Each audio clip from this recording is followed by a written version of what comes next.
জলাবদ্ধতার বিষয়টা আসলে চ্যালেঞ্জিং এই জন্য, সুরমা দিয়ে আগে যে পানি যেত এবং আশপাশের যেগুলি প্রাকৃতিক খাল ছিল সারা সিলেটে ছড়ানো, এগুলি সব বন্ধ হয়ে গেছে বাসাবাড়ি এবং ইত্যাদি কারণে এগুলি নাই।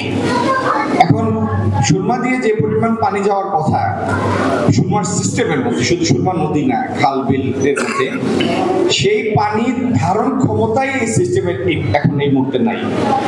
আর যে পরিমাণ পানি আগে আমরা নদীতে পাঠাতাম, এখন বসত ভিটা ব্যাপক হারে বাড়ার জন্য তার তুলনায় অনেক বেশি পানি আমরা নদীতে ঠেলে দিই, যে কারণে দুই দিকেই সমস্যা। একটা হলো পানি বহনের ক্ষমতা কম, আবার পানি যে পরিমাণ এখন বহন করা লাগে সেটা আগের তুলনায় বেশি।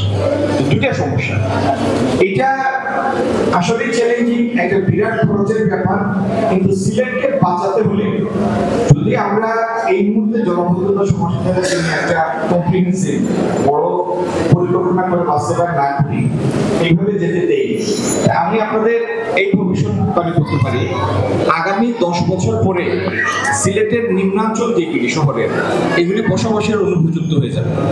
কারণ দেখা যাবে যে 2 মাস 3 মাস এখান থেকে আর পানি নামে, এই বসত ভিটাগুলি আর বসবাসের উপযুক্ত থাকবে না। সুতরাং এটা করতেই হবে, সিলেটকে জলাবদ্ধতার হাত থেকে মুক্ত করতে হবে, সুরমার ভাঙন থেকে মুক্ত করতে হবে। আর এই সিলেটে কর্মসংস্থান নাই, কর্মসংস্থানের ব্যবস্থা করতে হবে।